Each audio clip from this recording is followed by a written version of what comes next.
So as you walk through the scriptures, he's talking about all the things as a relationship with God. And so if we look at Isaiah 30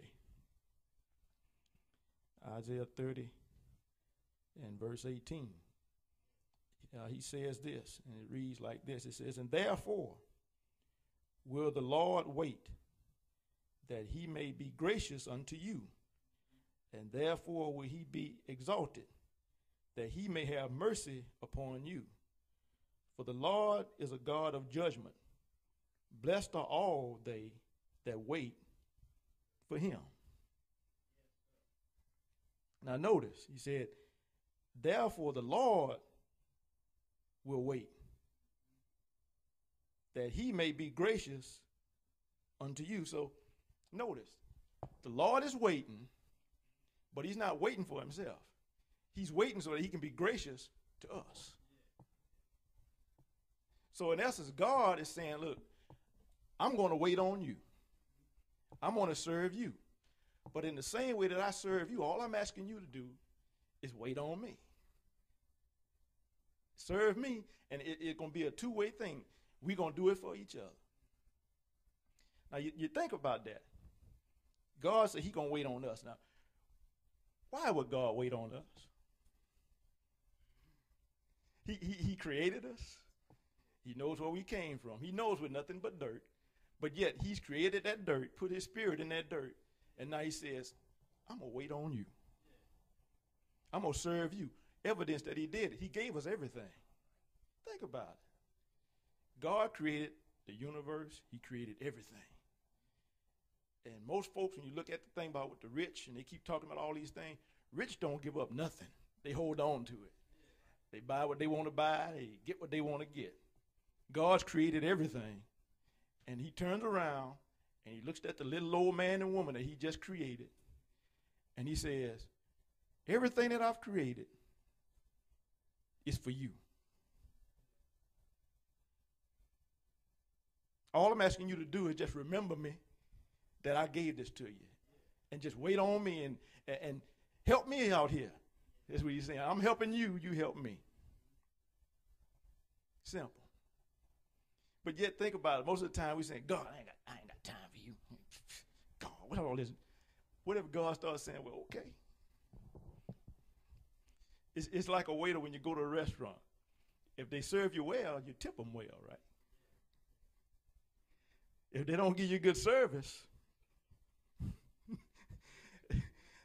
they walking up to you looking at the table and like, well, what you looking for? 'Cause you sure didn't help me here today. You know, I basically had to serve myself. It was supposed to be a restaurant where you serving me. It's more like a buffet. I had to get up and get everything myself. So why should I tip you? Same thing. And we say, well, I don't understand why God don't. Well, have we been the same way with him that he is with us? So just walking through this whole thing, we talk about waiting on the Lord. And this is what we're going to look at. There's some main points we want to focus on this morning. But what it means to wait.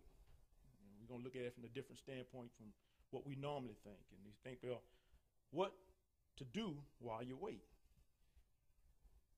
Most people say, well, I don't want to wait. Waiting means you're just sitting on your hands and can't do anything. That's not what waiting means. Not what truly waiting means. And they talk about the proper approach to waiting. And then we're going to look at waiting rewards. So as Isaiah said here, there's a benefit to waiting on the Lord and having the Lord wait on you. There's a benefit to it. Now the devil will tell you this. What you waiting on him for? Oh, just go ahead and do it yourself. A lot of people who went ahead and tried to do it themselves found themselves in trouble. They found themselves in trouble. And so we're going to look at some of the, as we say, the word-renowned waiters, the well-known waiters in the word. People who have waited on the Lord, and there was a benefit and a reward to them waiting. It didn't look like it was going to pay off, but there was a reward to them waiting on the Lord. And so when we think about it, I know a lot of times we say, well, what about Abraham? I know we mentioned Job first, but we say, what about Abraham? Didn't Abraham, wait on the Lord. Well, not quite. The Lord said, I'm going to give you a son. And Sarah laughed when the angel said, you're going to have a son. I'm too old to have any children. Abraham's too old to make any children. You're going to have a son. So a year goes by, no son. Sarah said, well, maybe what the Lord meant, since he's moving kind of slow, I'm going to have the son through my handmaiden. So Abraham, look, the Lord did say you're going to have a son. So look, go into Haggai, and God said, that's not what I said. I said, I was going to give you a son. You wait on me. Now, because they didn't wait the way they were supposed to, it was years later before Isaac was born. But after Isaac was born, Abraham started having trouble in his house because the one that he didn't wait on looked at the one that was supposed to be the one waited on. And you cause problems when you try to step in, and in this case, when God's saying, look, I'm inviting you to this restaurant. I want you to sit down. Y'all know how it is. And I'm going to serve you. You don't have to do anything. And then you decide, I'm going to get up just like a buffet. I'm going to do it my way. The Lord said, no, I'm telling you, let me take care of this. But you say, no, I want to do, no, let me take care of it. So you look at Job and you say, well, how can you say Job was a waiter? Job had everything. And it's a sense Job hadn't done anything. He served God well. He prayed for his children. He did everything. If anybody was a waiter, Job was one. Not just the sense of waiting for God to do things, but he served God well. And because he served God well, God served him. So what happened? Devil comes around. Well, God said, have you considered my servant Job? God, I'm not going to mess with Job. You and Job like this. I can't touch Job. He takes everything from Job. Everybody started telling Job, why are you waiting on the Lord now? The Lord's not helping you. He said, well, look, the Lord give it. The Lord take it away. Now think about that. What does a waiter do? And I know some restaurants have the people to come and clean up, but the waiter will bring you your food. They'll bring you your water. And when you finish, that same waiter will come back and pick up your plates, pick up your water. They do it all. When you look at that, God does it all. So I looked at that and you say, Job well said, how do you know he was a waiter? I want to call Job our ash waiter because they say he's sitting ashes. With all the midst of everything going on, now he's in the ashes.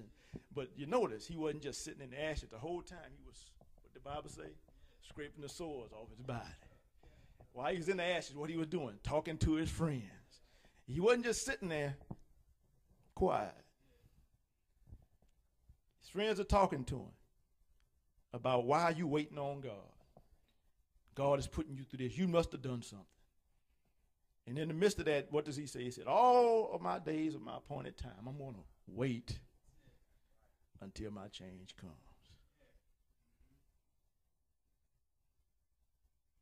I'm just allowing God to do what he's going to do. He waits for God to do what he's going to do. What happens? It turns out that his three friends who were supposed to be helping him had to go to him. He had to pray for his three friends because God was angry at the three friends. And they realized they were wrong. And so they said, well, Lord, forgive us. He said, nope, if you want me to hear your prayer, you go to Job. Let Job pray for you. If Job don't pray for you, I'm not hearing you. So imagine that power. God is saying, if you want to be waited on, you got to go to my waiter. I'm not serving y'all. Y'all don't serve me. Based on what you've been saying, me and you, we don't know each other. Go to Job. Job prays for him. God forgives them. But what happens as a result? They said Job got, did they say double for his trouble? Everything that he had before, everything that he lost, he had twice as much.